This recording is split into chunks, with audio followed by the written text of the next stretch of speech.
Yeah. Um, so, I mean, if you're ready to do this, let's Yeah, I'm do a this. chance like, but whatevs. Okay. Yeah, so, first question. How did you find out about League of Legends and what made you keep playing once you started? Well, I just really liked playing Dota, and then when I moved into my first apartment, my roommate had it on his computer. I was like, "What's that game?" And he goes, "Oh, it's Dota." So I downloaded it and we started playing together. And I mean, I just play it just because I enjoyed the game. I never wanted to go pro or anything. I just liked playing, so I Okay. played it. Yeah, that's pretty cool. So, yeah, I mean, you're currently Diamond 1, and you're playing for a relatively high-profile amateur team, vVv. And, what did it take to get there? How did you get there? And, in what way is playing with the top 1% of players different from, like, playing on the rest of the ladder?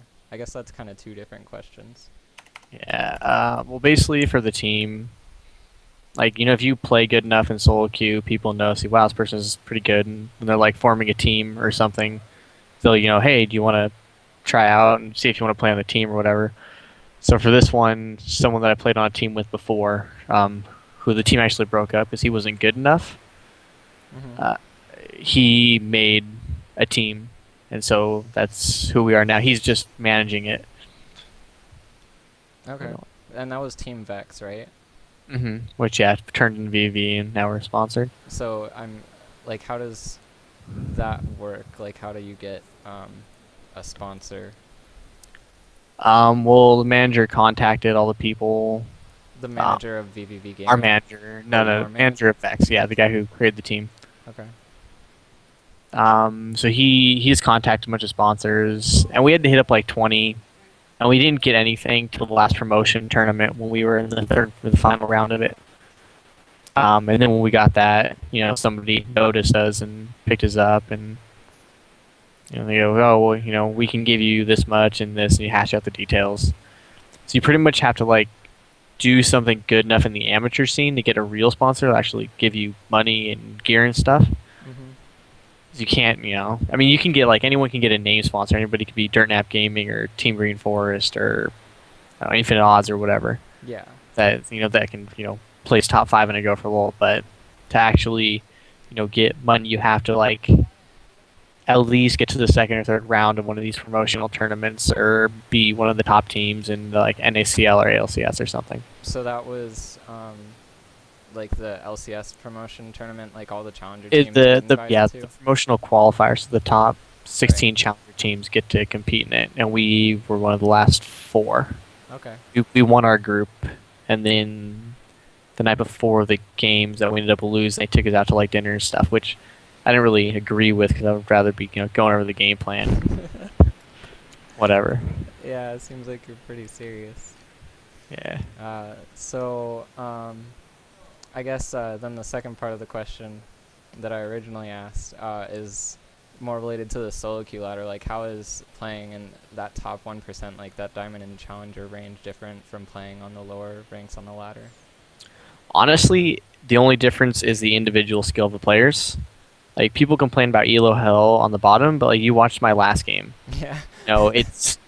It's literally like people that are really good, like pro players, will have a bad game or they'll stay up too late and they'll be tired, or people like me, I'll get stuck on support. I don't have a clue how to play support any better than you do. Like it'd be putting you up here, and Well, so I mean, I'm main support, but probably okay, at yeah, that level, I couldn't do it. you'd probably play better than me, honestly. Like I just don't play, but so like individual people are better, Yeah. but nah, I'm just doing an interview for a friend.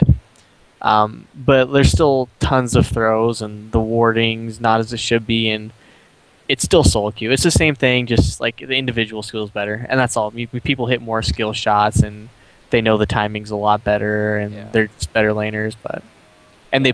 they play the better champions. You're not going to see too many Heimerdingers or Timos Mm-hmm. up I mean, here as yeah. Sorry, I'll let you finish. yeah. And I think the biggest thing about the champions might be like down there, like a Mumu and Malphite and stuff are really good, and you never see those in high elo. Like I Mm-hmm. can't remember the last time I saw a Mumu or a Malphite jungle or a Warwick or anything. Yeah, that's that's kind of interesting because I noticed like I've been climbing. Obviously, I'm still silver, so I can't even compare. But like, you know, I know if I see a Soraka that I'm going to win lane.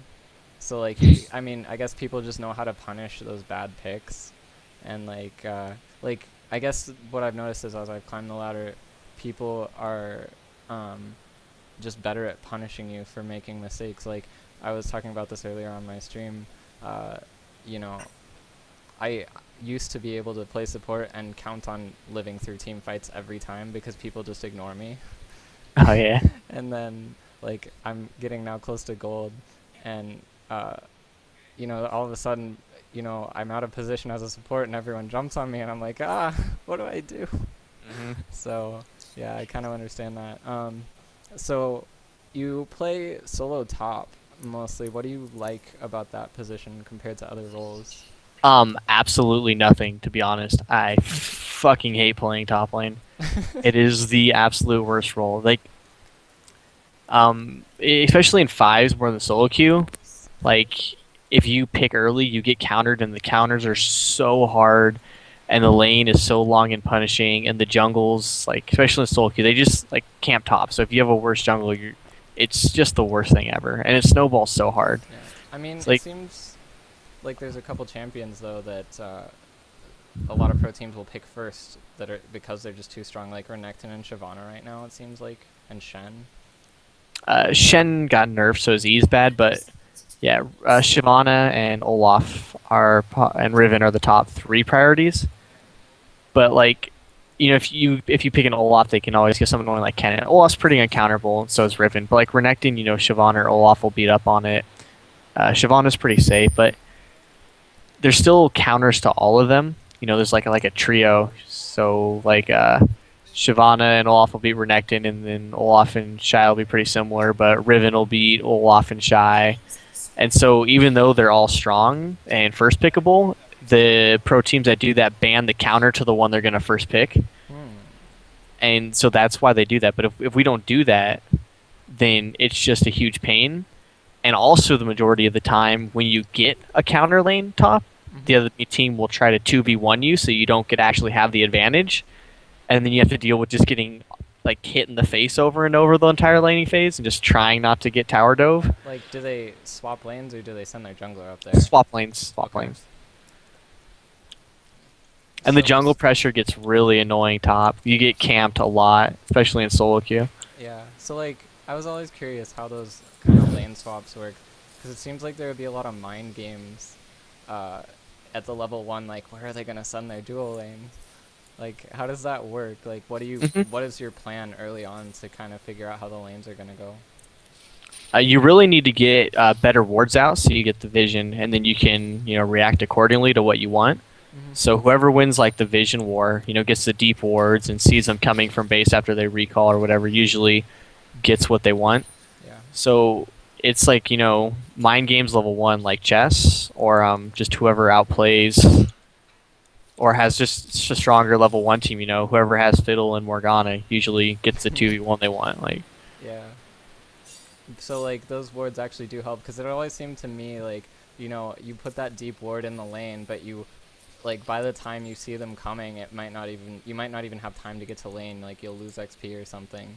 If they're not walking down that lane, you don't want to be in base is the thing. So like if you have people chilling mid lane or buy a buff, and then they walk down that lane because they recalled. So if you can get wards on both their buffs in one lane, you're gonna know where they start and you're gonna be able to swap it out. Yeah. So I mean, it seems like more it's where like who's helping the jungler would determine where the lanes are going, right? Somewhat. I mean, a lot of times they recall and people be helping which way, but we've done some tricky things. It's hard to go over all the strategies. No, that's cool. But yeah, that's something I was always interested by, because it seemed like there's a lot of mind games, and it's really hard to predict even if you do get those early wards down where like what's gonna happen. The thing is, if you get the lane swap and they're not ready for it, and then they want it so bad they swap back, then you get the lane advantage. You know what I mean? So like your AD carrying support will get in the lane first and get an extra 2 creeps and hit level 2 first, and then it won't be as bad as it would otherwise have been. Yeah, because they're spending so much time lane swapping, they lose XP. Hmm. Okay. So, yeah, like, what is your individual playstyle? Do you play differently in solo queue than you would for your team?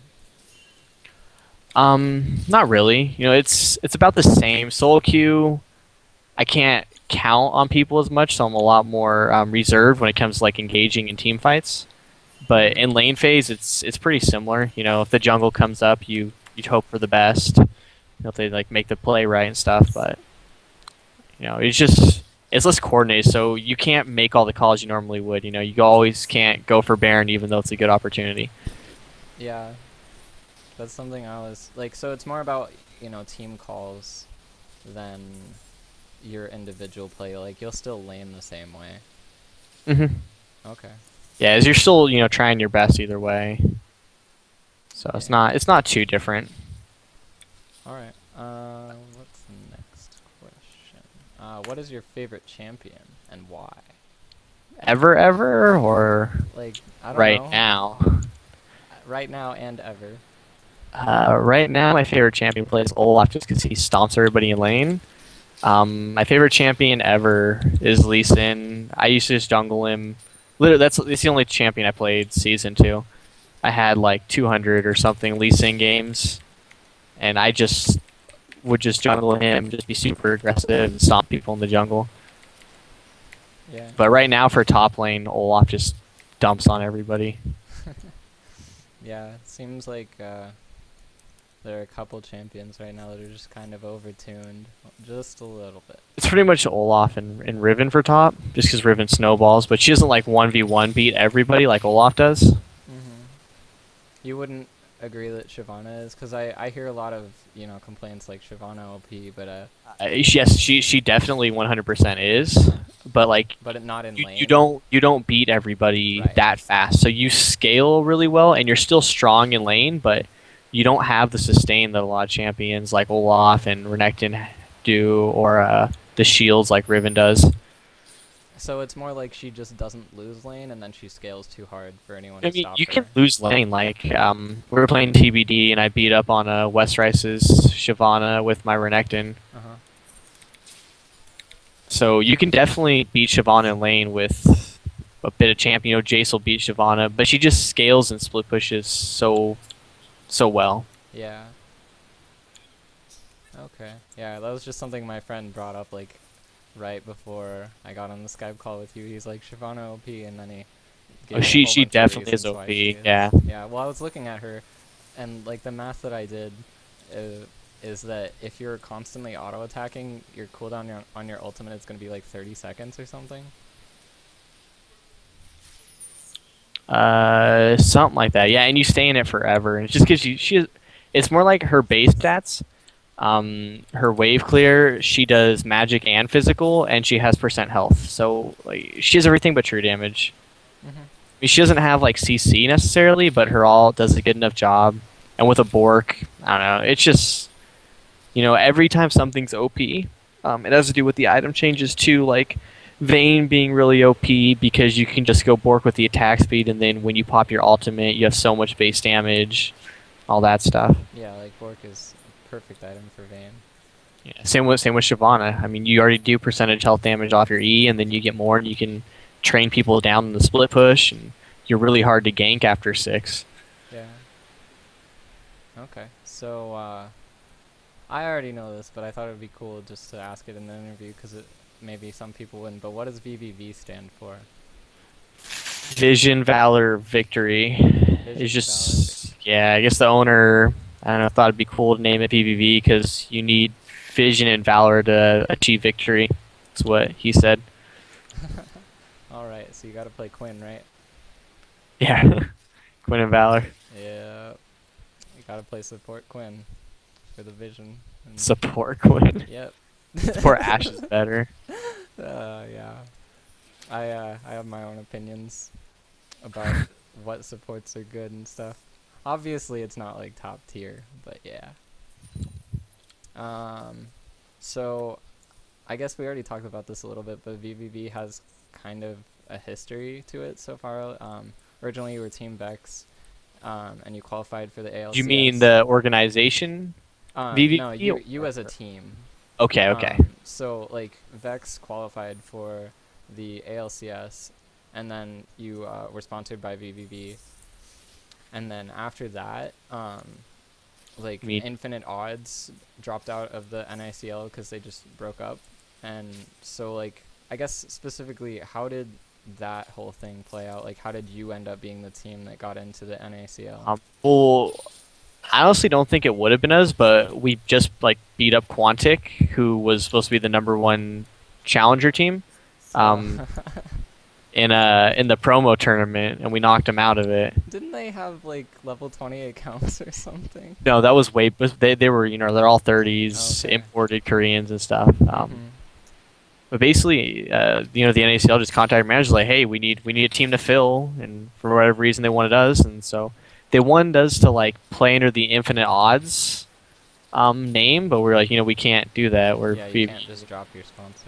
Yeah, so we just managed to be able to be vVv, but we had to take their 2-11 or whatever stupid record. Yeah, you've done okay since you joined. Didn't you've won like 2 out of 6 games or something better than that maybe. I don't We've remember. won, I think 2. 2 Yeah. sounds right. 2 out of 5. No. We won maybe 3. I don't know. We play so many games from the ALCS and the NACL. It's hard to keep track. Yeah. I just remember that I think you lost to Curse, Coast, and Coast one again other today. team. Okay. And NID, Napkins in Disguise, beat us. And We then beat Curse Academy, I'm pretty you sure. beat Curse Academy and I don't. And Cognitive. Okay. And Cognitive. who else would be? And Velocity. So you beat 3 teams and you lost to. We lost to GGLA's new roster also, which wasn't exactly fair because we couldn't like prepare for them. Oh yeah, you didn't have time to research them, or anything. Hmm Like how? Yeah, How soon before that match did they change their roster? we were notified when we were in the game lobby. Oh, Like, that sucks. Yeah. That really sucks. oh yeah, it was pretty gay. I was like, really? This is allowed? Well, whatever. Yeah. So, what is living in a gaming house like? I mean, you guys have it's just like living with a bunch of guys, just friends. Just friends. You just like I mean, it'd be like living with a bunch of friends, more or less. At first it's hectic. People don't know or do their jobs correctly or whatever. But after a month and a half, we get it organized. We get the chores written down and stuff, and it gets to be a lot easier on everybody. Pretty much every day now that we got everything set. At first everyone's just kind of moving in and getting set, and we don't have a schedule or anything like a routine. But now every morning I wake up at like 11, and I make breakfast because nobody was eating breakfast before. We'd be so hit or miss on scrims because of it, I felt. So I'll wake up, I'll make breakfast, I'll wake everybody up that's not already awake. They have breakfast, and at noon we do like replay analysis from the day before. We don't do it the day before because people get heated and stuff. Yeah, I was just thinking you probably wouldn't want to do it like right after the game because people are gonna argue. Yeah, and it's a lot clearer when you watch it the next day and you don't have all the emotions attached. So we watch, all our matches from the day before for 2 or 3 hours, and then we start scrims. And, we'll do scrims, and we'll have a snack, and then we'll do more scrims and have dinner, and then, play our match that night or solo queue or scrim or whatever. Oh, so I mean that's pretty much how a day goes for us. All right. So there's no like secret bromance between you and Porpoise Pops? Oh no. I actually, my girlfriend's been here half the time. She'll be like moving in permanently tomorrow. Oh, that's cool. Like, who's paying for that? Well, see, the thing that's cool with us is it's not a vVv house. It's like I'm leasing the property. So you own the house? I'm leasing it. I don't own it. Yeah. I mean, but it's your house. Like. Yeah. So I mean, like vVv can't like Velocity just got booted out of their place. They like changed their roster and stuff. Right. Oh, fuck you, Tails. I'm playing with my R80 carry, and he just juked me, but I got him. The Oh, Sunfire. you're playing So against him? yeah, he's getting raffled right now. So you're like in the same room playing against him? Yeah, he's literally 4 feet from me. Yeah, I've done that before. I've done that like a full in-house with everyone in the same room, and like at one point they were doing Baron, and I was like, oh, they're doing Baron, and everyone on my team's like, shh. Yeah. Maple Street, be my friend. Wasn't he in your last game too? Yeah. Are you duo queuing or? Nope. All right. Just very, very common. Yeah. So like, I guess you would be considered kind of an underdog in the NACL, especially compared to like the top teams. Oh like yeah, oh yeah. Curse, I mean, Coast, and Curse Complexity. and Coast are so Complexity. We actually played in the last qualifier for, the top 4 teams played at PAX, and we took a game off them then, and we're a much stronger team now. And also since they just dropped a lot of Mortis, I'm not really scared of them. I'd love to like scrim or play them again and see how much different we're doing. Yeah. But Curse and Coast they're just so good. I mean, Curse before we thought was bad, but then they like picked up Quas and Well, I mean, they swapped the just lanes completely around. changed their roster. Yeah, their new top laner is really good. And they got Boy mid. I think Curse has more potential in the short run and the long run, but Coast has like no weak links, so it's really hard. They're just a completely solid team. Yeah. It's not like you know that you can always camp a certain lane and win the game or something. Yeah, there's just nobody to really pick on. Like all of us have to play a super strong game in order to beat Coast. Which I mean, we took a game off them in a scrim before, so it's not it's not impossible to beat them. But yeah, Curse as well. We've put up fights against them. We beat them when they first had this roster in a scrim, but they're definitely a much stronger team than us right now. Yeah. So like, I mean, as an underdog, like, how do you deal with that as a team? What's like your philosophy? We don't really see ourselves as like worse than these teams. We just kind of view ourselves as stupid and consistent. Because in the last promotion qualifier, we played Quantic and they just matched us, and then we played them and we beat them up pretty good. And we've played a scrim versus Coast and went 1-on-1 with them, and then played a scrim versus like Team Green Forest or something and lost like 3 games miserably. And so we're just really inconsistent, so we just try to stay focused and do the best that we can, and just play like we know we're capable of. Yeah. It's yeah. So we play like your mindset going into the game. It's not really worried about what they have to offer, it's just hoping that we show up. Yeah. It's like Dignitas. Am I the good Dignitas, or am I the Dignitas that picked Like the CLG like, Trendemir top this game?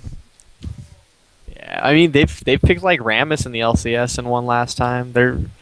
It's just not even like champion. Just like, are we gonna make this dive happen, or is it gonna snowball against us instead of for us stuff? Yeah.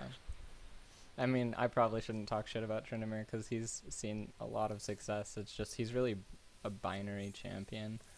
Yeah. Which I don't like personally. So that's my own personal bias. Like I don't play Blitzcrank very much. I don't play Leona very much because either you shit on someone or you get shit on. Like there's no in between.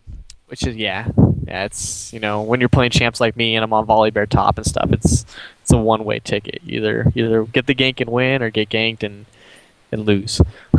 Yeah. So I guess I have a couple slightly more personal questions. And if you're uncomfortable with answering any of them, go ahead. Yeah. I'd be really surprised. So, I mean, they're not that personal. It's just, like, how old are you, and where are you in your life right now outside of League of Legends? I am 23. I graduated in in May from a university in Rhode Island with a bachelor's in finance. I could have, gotten a finance job and done the whole working thing, but I wanted to spend like more time close to home with family and friends. So when this came up, I was like, while I'm hanging out with my family and friends and stuff, I might as well do this team. And, maybe we're good, whatever. Um, I have 2 rental properties, a condo, and a mobile home, and so they make enough that I could live in an apartment and feed myself and play video games all day, if that's all I really wanted to do. Yeah. So, I mean, like, as far as the whole professional gaming thing, I mean, from the way you describe it, it seems like it kind of just happened to you. Like, Yeah. Like you happen to Yeah, I be can highly I can rated I can on the explain solo it queue better. ladder. I never took League like solo queue or anything too seriously. Mhm. I wrestled in high school and college, and I was like CIF champ at El Dorado. I'm sure, I don't know if you knew or not, but CF champ at El Dorado. I All Americaned my second year in college, and then I hurt my back really bad, Mhm. so I couldn't wrestle anymore. And so I missed the competition. I started to take League a lot more seriously, like solo queue and stuff. And so I went from like, what would now be bronze 5 up to like plat 2 in a matter of like 3 weeks or something. Because you just Um, were playing so much. I mean, I just took it more seriously. I stopped trolling, Right. and then I decided to take it even more seriously after that. When the season 3 started, I was like, I'll try to get challenger or something. And I went from like the plat 3 up to diamond 100 league points in a matter of 2 weeks in the beginning of the season. Damn. So I was always good at Dota and stuff. I just tried a lot harder. It's all that really happened. That's awesome. And then when you get up there, people know, oh, this person played good in my game. I'm looking for someone for this on my team. They kind of ask you and stuff. Yeah. All right. So as far as other plans, like if your League of Legends career doesn't really pan out, what are you gonna do? I might try for a finance job thing. I did really, really well in school with all of it. I was finance major of the year at my university, and like all my projects showed ridiculous returns on the portfolios and stuff. But like I own 2 rental properties, and my dad owns a fair amount of rental properties as well. So I might just, keep investing. I can borrow money or whatever and invest it, and then just, be a real estate tycoon or something. I mean, I make plenty, a lot.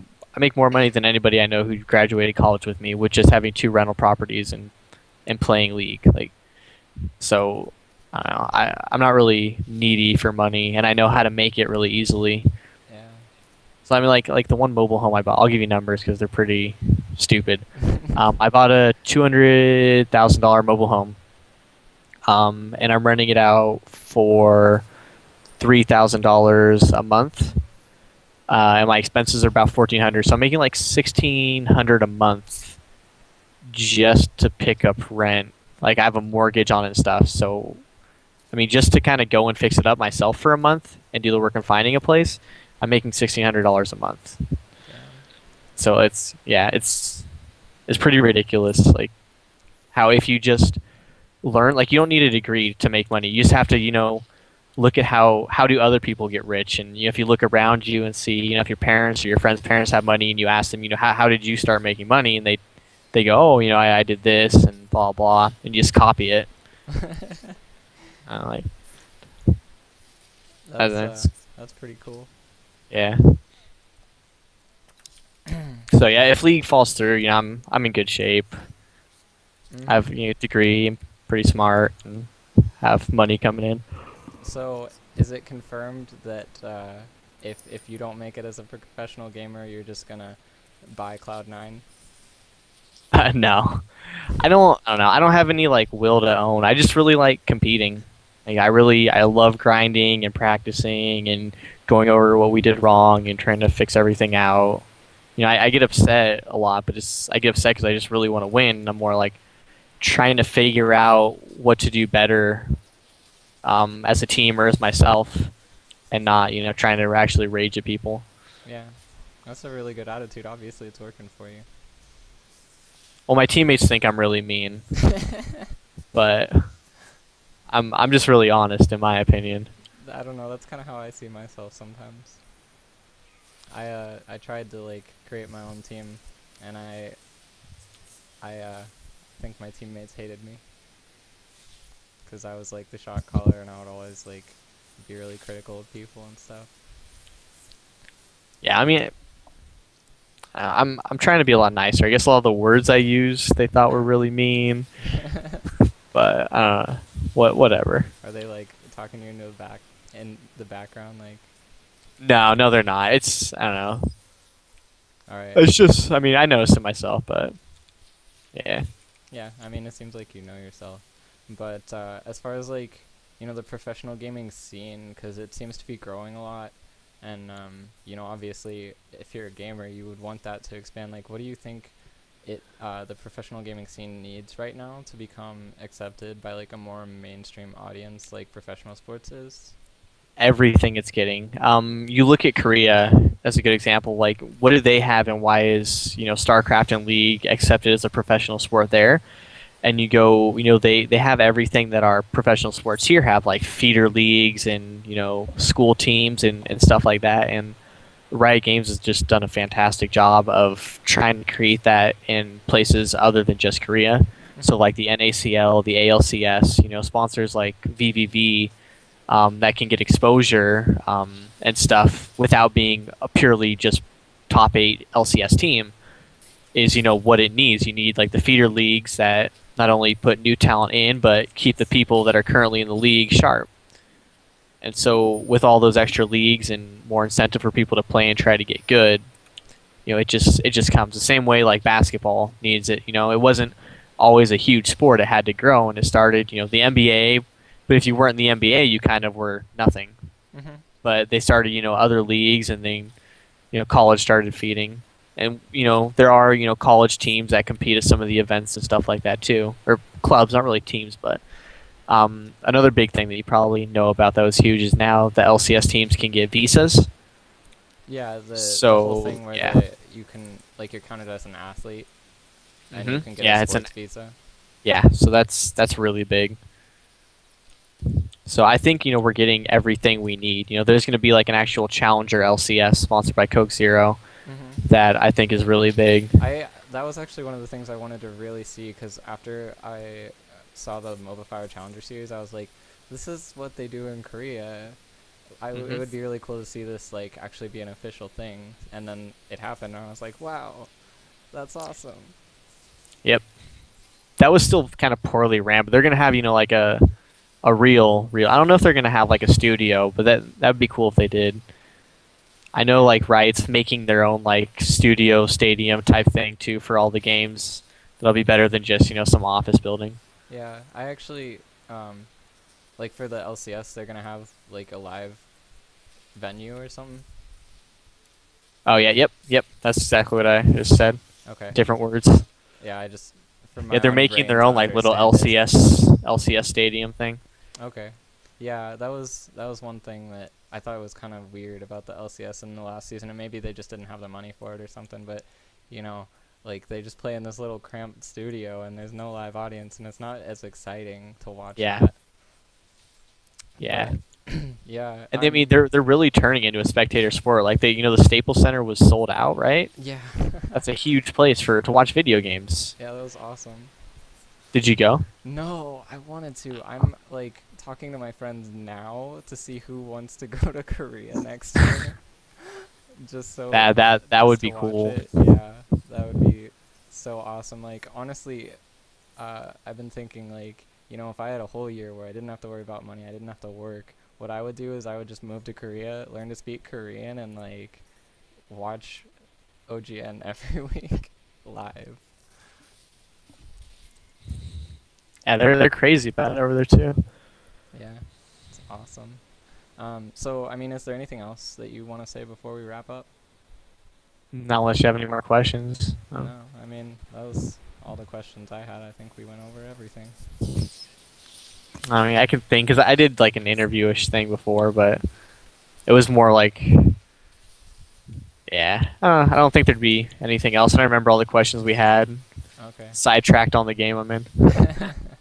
Yeah, that's cool. I mean, you had very good answers as far as So you're doing this for like a school club or something, or? no, actually, I am kind of trying to, establish myself as an esports professional because I realized uh, quite a while ago that I'm never gonna be good enough to like be a professional player. But I still am so passionate about like this esports thing and all of like all of it. It's awesome. So I see these people like Monte Cristo and Wombat and Optimus Tom and everyone who just independently are doing their own thing, and then somebody notices them. I mean, obviously it's more than that, but Mhm. I want to be that. So I have my own website, supporterfeed.net, and I've been writing some articles for that, and I try to increase my knowledge of the game and do analysis of games and stuff, and just get to the point where people care what I have to say. So Okay. I mean, I'm just doing esports stuff because that's what I like to do, basically. And All right. like eventually I want to make it into a career, but obviously that's a like one in a Yeah. thousand thing. So if it doesn't happen, it doesn't happen.